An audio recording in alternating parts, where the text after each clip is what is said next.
Hello, Miss Putri. So, in this video, I am MAGHAVATO RIEL LUHULIMA, number 23, and here is my friend.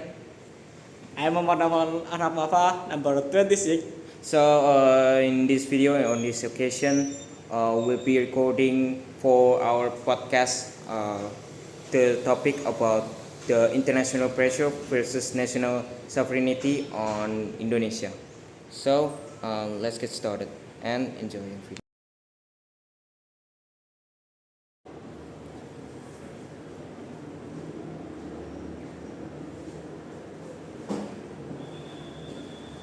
Hello everyone, I am Muaffa. Welcome to our podcast. Today we're gonna talk something important and interesting issue. Is international pressure versus national sovereignty in environmental policy. Specifically, should Indonesia prioritize international environmental demands or its own national development? Today I'm with my special friend and salesperson Isfato. Hello Fato. Hello, guys. Thanks. Okay, let's get started. Fato, can you explain first what exactly dilemma faced by Indonesia? Okay, so Indonesia is currently facing a big dilemma.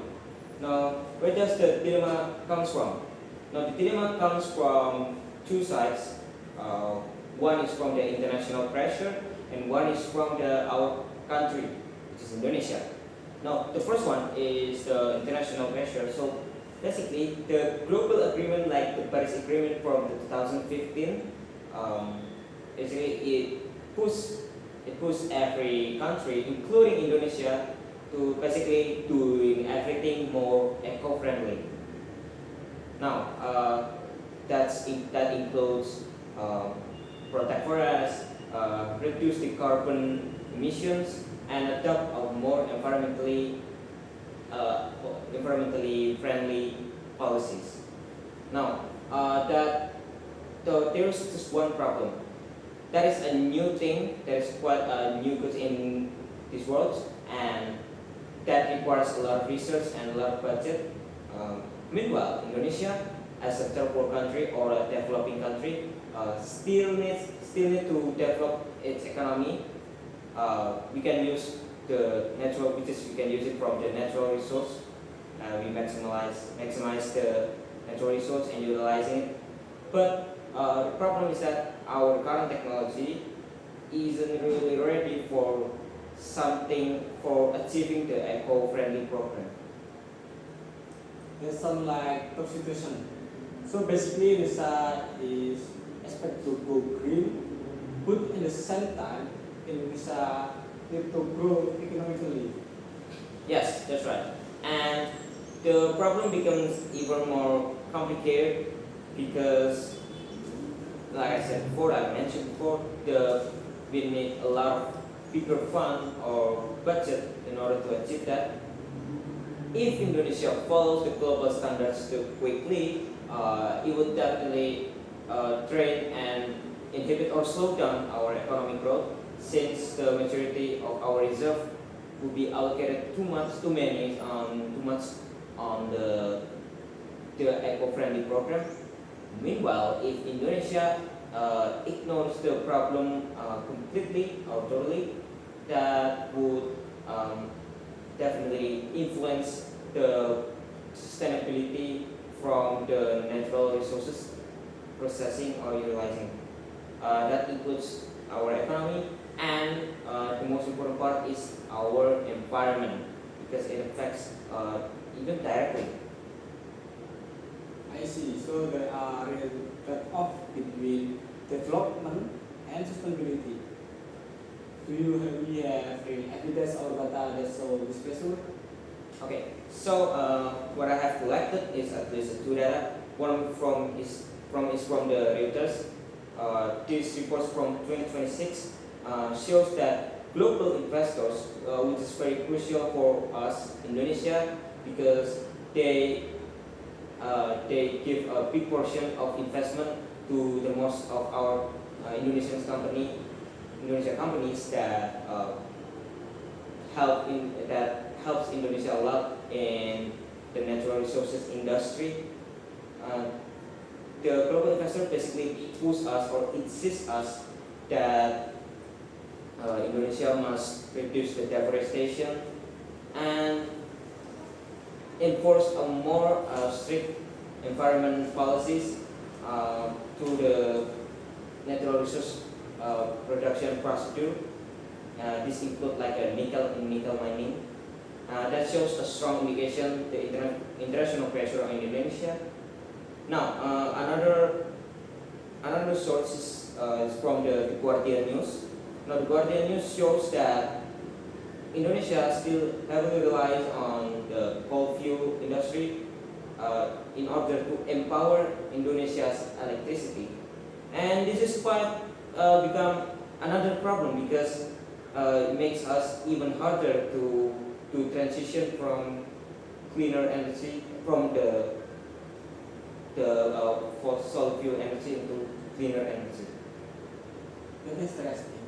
So international actors are pushing such change, food industry still depends on this industry. What about different dimensions inside this country?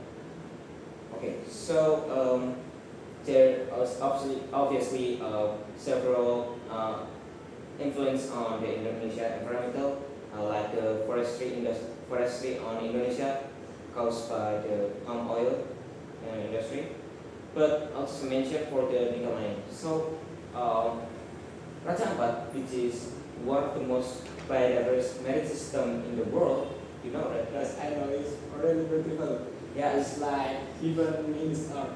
Yes, and now the ecosystem is threatened due to the nickel mining activities. You know the Gag Island case in Raja Ampat, which became viral. Yeah, it's famous. Yes, that's one of the example of the use of the nickel mining industry, the negative impact. However, Indonesia is not also silent, but the Indonesia government is not also silent in this one.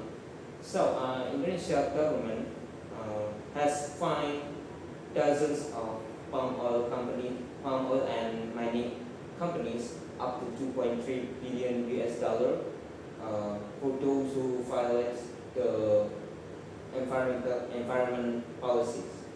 Now that shows that Indonesia government isn't completely ignored or overlook this environment problem. It's a really important. So actually, Indonesia is trying to balance it out. Now let's talk about your opinion. Basically, in this situation, do you believe that Indonesia should prioritize international environmental demands or is national development? Well, at least in my opinion, Indonesia still should prioritize its economic development first. Why? Because as I mentioned before in the very first conversation, Indonesia is still a developing country, and the pressure, the international pressure, is mostly coming from the already first world country like the United States and the most of European country. They already became a first world country or the developed country, which is already much more advanced than us. So they got a bigger reserve, they got a bigger financial situation, more financial situation than us.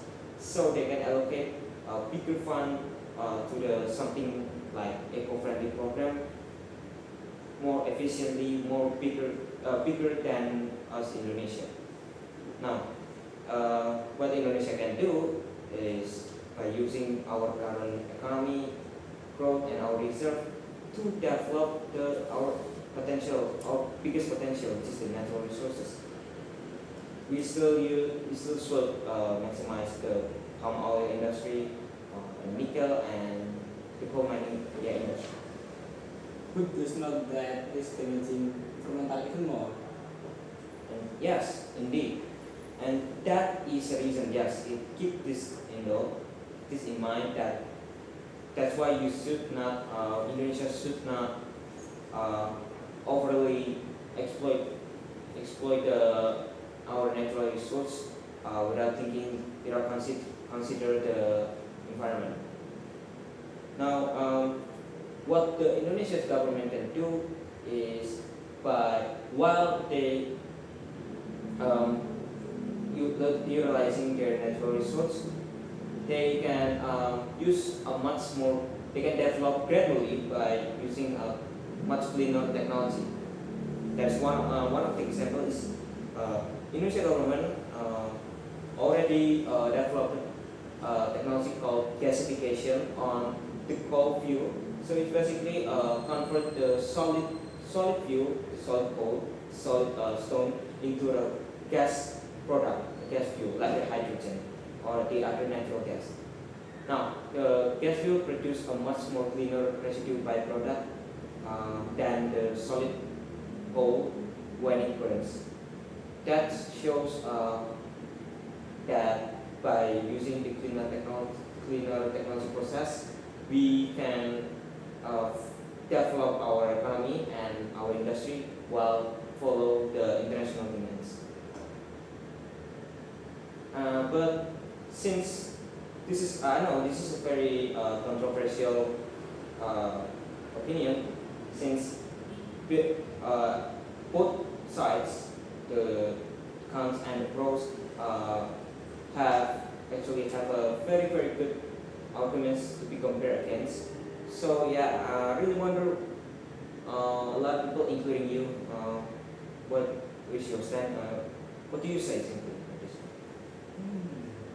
Honestly, I say with you, I agree with national sovereignty. That you said, Indonesia is developing country, not developed country.